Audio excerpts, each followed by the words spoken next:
Do you know that if you eat turmeric by itself, the absorption rate in the body is less than 1%? Therefore, it is recommended to consume turmeric with fat, and it goes well with milk.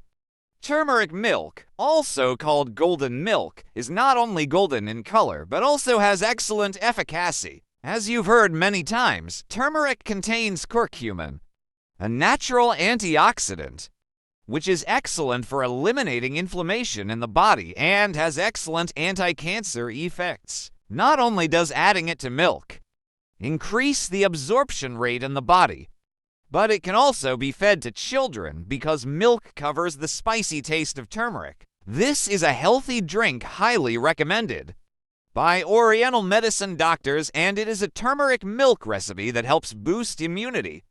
If you have 200 milliliters milk, 1 teaspoon turmeric powder, 1 or 2 grams cinnamon powder, a little bit of honey, you can easily make turmeric milk at home. Add turmeric powder and cinnamon powder to milk. Add an appropriate amount of honey to suit your taste and mix well to complete the recipe.